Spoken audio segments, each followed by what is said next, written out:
Here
we have this very interesting aspect that Maestro Ruben Samogy is explaining here.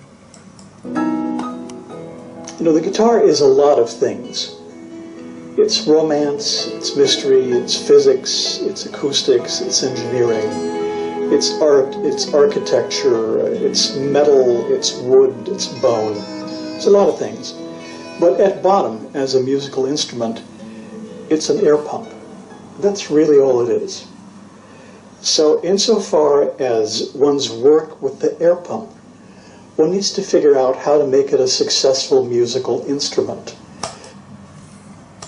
And then check it out here, this marvelous explanation. Looked at from a particular point of view, I'm tapping on the top.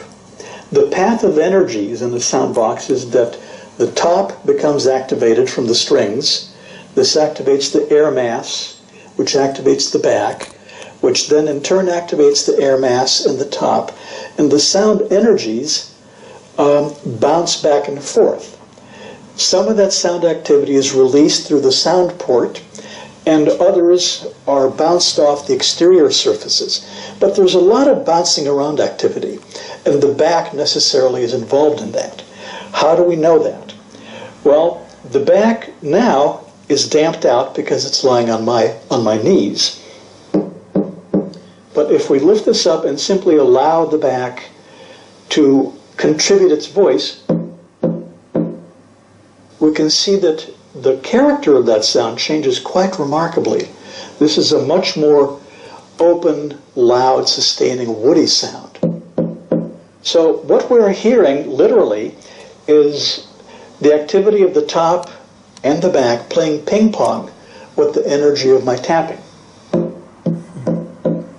This is something that all guitars will do whether or not you want them to, unless they're filled with sand or plaster of Paris. But in that case, they're not going to be of much interest to anybody except maybe an interior decorator.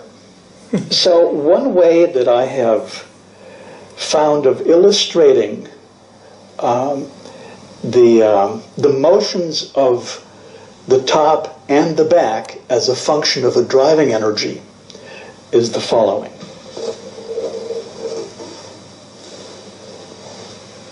Check it out, this. They're amazing. This sophisticated and expensive device is a series of rubber bands and an iron weight on the bottom. The principles of physics that this can illustrate are that if this hand were to be the top and this rubber band the air mass and this mass the back, and usually the back is a heavier, denser, more massive wood than the face. So this example would be true to that. Now, the intelligent guitar maker will try to figure out how the top and the back will function in tandem, because it's the relationship of one to the other that will determine how successful an air pump you've made.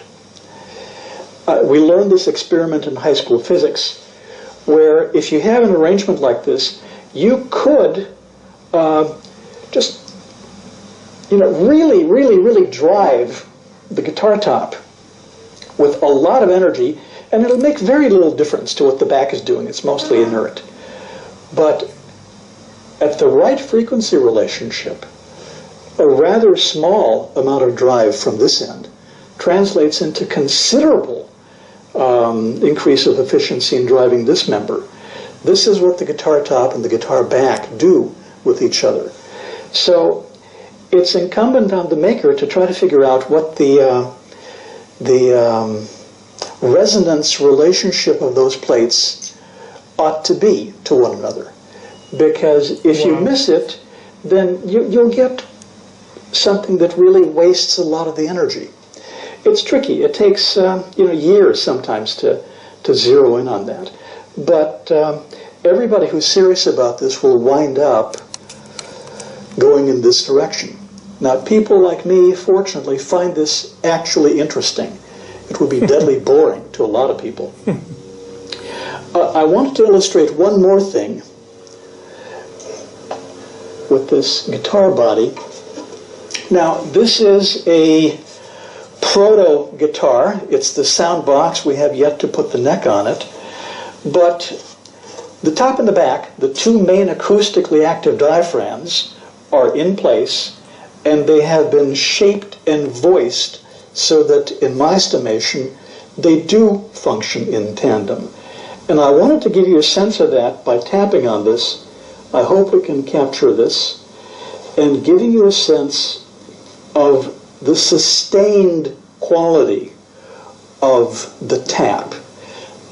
What you should hear in a better instrument, a more sensitive instrument, a more efficient air pump, is a sound that is live, sort of like a shout in a cave or an acoustically live room. There will be an echo.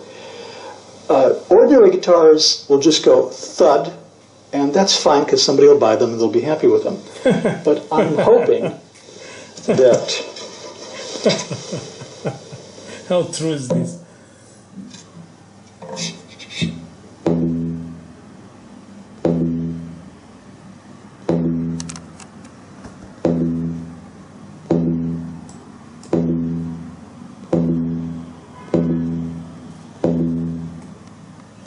that this microphone can capture some of the live quality of this box. When I listen to this, I hear a sound that decays, but doesn't disappear until about 1.5 seconds have elapsed. And I don't know if you can get that with this, but I hope you can. I'm hoping that you can simply capture the sustain. And it's my estimation that this phenomenon can be is allowed by the fact that the top and the back are both live. They're not massively overbuilt and are at a specific relationship of frequencies to one another. This is a marvelous explanation, and in fact what he said, that the top has to be in relationship with the back. This is a very important thing, which of course goes against all the ideas Torres portrayed. So this is a very, very learned person. That's why a guitarrero is not a luthier. Someone who makes guitars is not a luthier. A luthier has to be very intelligent person and so much studied person, because he needs to know physics, mathematics, music, and many things, engineering, of acoustics, just like Maestro Erwin Samogy. A spectacular explanation, and in fact this is one of the things which I want to show you with this guitar, which has the same principle of different, will bounce different sound from the top, being a negra of Jacaranda rosewood, and this particular piece here, which will make the effect of bounce the sound with this back here.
You feel how it bounces differently when it has this combination, because the back, as you will see now, check this, what I recommend you very much to understand what Maestro Samogy is explaining there.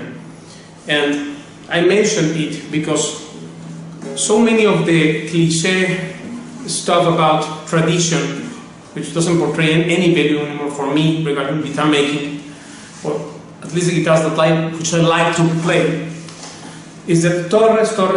But Torres is very outdated. Not all of he was a great personality, no disrespect intended here, but we have to understand that we live in 2015, not in 1800s, not 1900 I mean, or 1800. Right? So we're in another time, and therefore many things have to be reviewed again, revisited, and checked that are still effective. And one of the things is that Torres, as you know, I will post the description of this video, the picture from Wikipedia link, that you will see Torres made a guitar out of papier-mâché, the rock paper.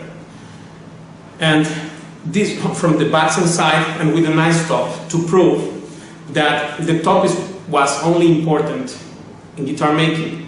But actually it's not true. One part of it is true, but one part is not, because the back and sides, the back has also a big effect as it bounces the sound. You can feel this difference, how it bounces the sound.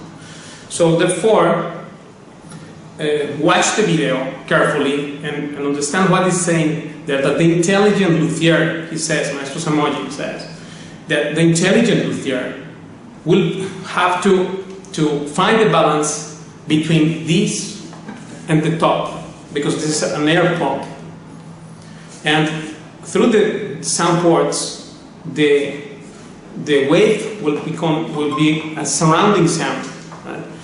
Sound goes from here, but when the sound is produced there, of course it bounces on the back, and therefore it matters that the back is one thing or another. Some people try to do combinations of negra and blanca, and that semi-negras and blanca like this with cypress, which of course it will not work because of the thin, skinny tone it has, right? Which, well, of course, cypress was chosen only because it's cheaper to save on materials. Not really speaking, that's a fact. Watch the description also that, because this cypress idea is another dogma. Another dogmatic way, which just became a useful thing for us guitar players. It has really no, it's hollow idea. It doesn't have anything to sustain it. But just like the cedar aspect, which if cedar is great for the necks as opposed to flame maple, why Stradivarius didn't use it? Why Stradivarius didn't use it? Why Antonio Amati, the guru of Stradivarius, didn't use it? So all these questions have to be placed. And also Torres said, I mean, he innovated with many things regarding guitar construction, but just the following Torres, and don't know what is about to be followed or not and why. That's another thing. That's why a guitarrero or guitar maker, anyone who makes guitars, is not a luthier. Luthier has to be physics, mathematics, and all of that. They're put in practice engineering and of course physics because of the setting that the instrument has to have, etc., the tension of the strings. It has to be, that's why Mr. Samogy said, an intelligent luthier will find this important aspect. Otherwise the guitar will be dead. And also, he mentions about the tapping, which we use a lot.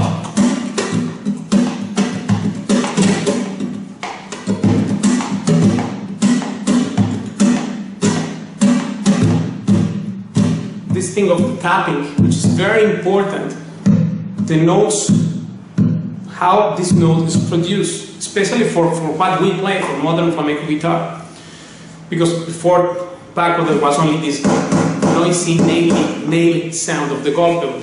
If we will use very subtle nuances here, then of course the top matters, and the top matters because the bridge matters as well. So it's everything goes linked to one to another thing. And Torres tried to segregate that and separate it and said, just the top is important and the rest doesn't matter. Well, that's not the case, as it has proven by Mr. Samogy there. So this is why, and of course, this is out of the box and out of the catalog also, because I ordered this guitar especially because I want to have one for me that has these characteristics, which could be made, this especially is West satin wood and Brazilian rosewood. But as this is, I mean, there is no anymore of this in the world available. This is the last set, apparently, that's available. Could be also made with cherry and have a similar effect, of course. Right? I mean the back. But the effect of bouncing the sound, how the sound bounces, it's a very mysterious thing, which has to be unveiled by these great masters. Because one thing is on theory also. There is, in theory there is no difference between practice and theory, but in practice there is. Because when we need to do things, one thing is you know things, concepts and that, and the other is that you can make the guitar exactly as it was planned to, which also, by the way, it can never come as planned exactly, because that's why luthiers are always striving to become better. Next guitar is better, next guitar is better, all their lives, right? And this is a very interesting thing, in fact, because they will always improve. Of course, if they are not third class, even if fancy names or anything, that doesn't mean one thing, but the knowledge is what means. And this knowledge is a rare thing to find. So I'm happy that you can understand these things and cultivate your knowledge about history of the instrument itself and its evolution and how it came from these Torres views up to all the research made nowadays by great personalities like Mr. Samogy and AG. Okay, thank you very much, and I see you next time.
Thank you.